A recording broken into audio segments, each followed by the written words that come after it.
Today, I'm going to be testing out my exoskeleton on a hike. Exoskeleton? That's right.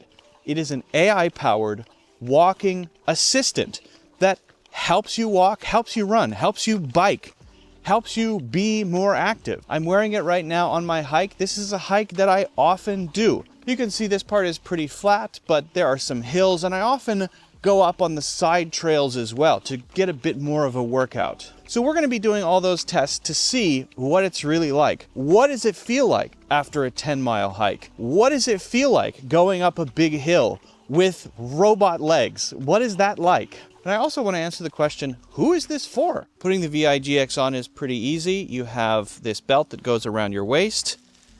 Then you strap these on just over your knees, like that. Feels very secure. And on the back you have the batteries, and those are hot swappable. So you can click in new batteries if you need, but battery isn't really an issue with this. You can go around 24,000 steps with both batteries in, and that's more than most people need. The VIGX Pi Plus, that's the model that I have, is giving you about 15 Newton meters of torque. What does that mean? That's offloading about 30% of your overall effort. I recently had my friend try out the VIGX using his bike on a really steep hill that he absolutely couldn't go up by himself. He said, there's absolutely no way I could go up this hill on my bike at any speed. I would say it was like half the difficulty. So I wouldn't be able to do that without these, but it was, still. It's a big hill. Yeah, very steep hill. The way he described it was, it's kind of like riding an e-bike on low speed, right? A lot of the e-bikes have pedals, you pedal, and you're getting a bit of an assist. So that's what it feels like on a bike.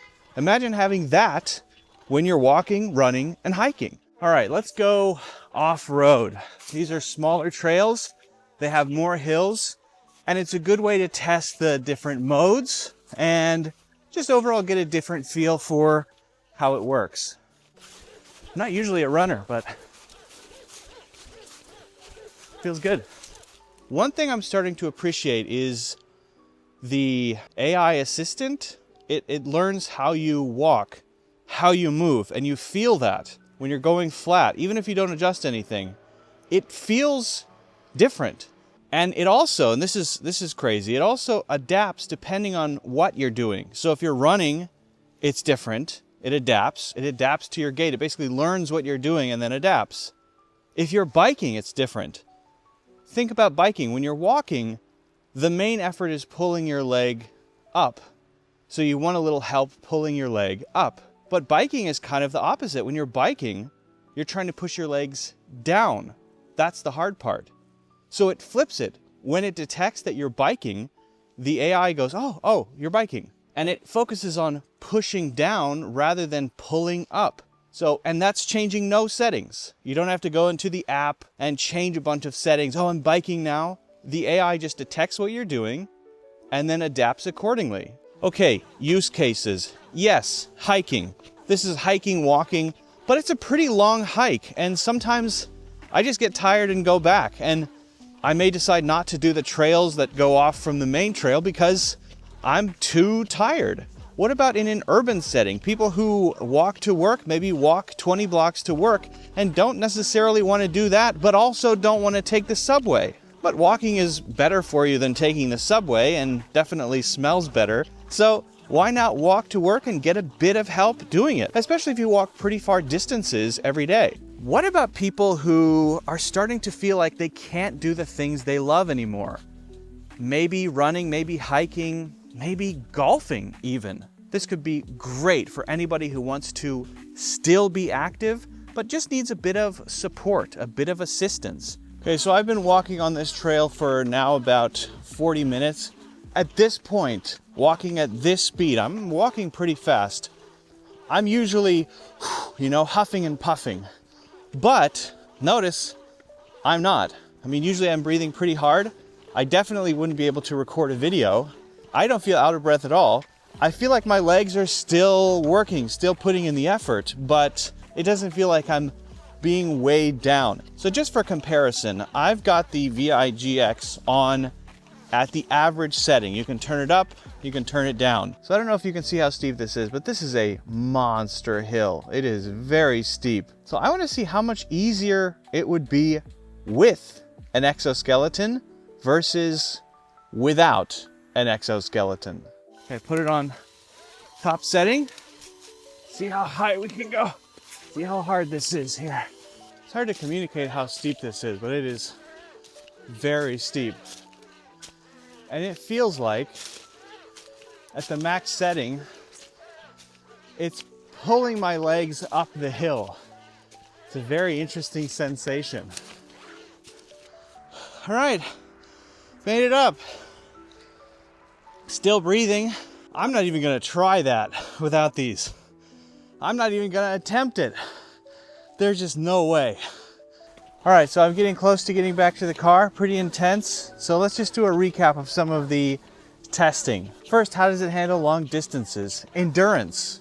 I would say, based on walking, hiking, a bit of running for the last 2.5 hours, very well. I feel my muscles are very engaged. I feel like I've burned a lot of calories. I feel like I've, had a pretty good workout. All right, so I just got back in the car and reviewed my steps, over 13,000 steps. Some of that walking on blacktop, some of that on side trails, some of that going up an extremely steep hill and a few other smaller hills. So 13,000 steps. Normally, 13,000 steps would have me beat, but I feel fantastic. The VIGX Pi Plus is at 67%, and that's not just from today. I didn't even fully charge it. I used it yesterday. And today, after 13,000 steps, it's still at 67%, which is incredible. So I could do at least 2 more of what I did today and still have battery. So battery is never going to be an issue. Now the other test was adaptability, walking on level ground, on blacktop, on uneven ground, going up hills. The interesting thing is that it absolutely adapts to whatever you're doing. So when you use it, you're really getting a lot of support, and it makes being active just lighter and easier and more doable. It eliminates reasons why you would say, not today. And then finally, the hill test. I was going to do it twice. I was going to go up with the VIGX Pi Plus and then without. But when I got up the first time, I quickly realized it was so steep that I wouldn't have made it up without. Wearing this exoskeleton on my legs felt like it was literally pulling me up the hill. I think the main takeaway for me is there are so many applications for this thing. Not just being more active, but also lugging stuff around, going to work every day, maybe still golfing when you might have had to give up golf, or other activities as you get older. There are so many ways to use an exoskeleton like this, and the VIGX Pi Plus is a great one. And for me, it just removes excuses. I like to make excuses for why I'm not going to do something. Not today, I don't know, the tiredness. No excuses. It's going to make it a little easier. It's going to make it more enjoyable. You're going to be more active, do more of the things that you want to do, go on more hikes, go further when you go on more hikes.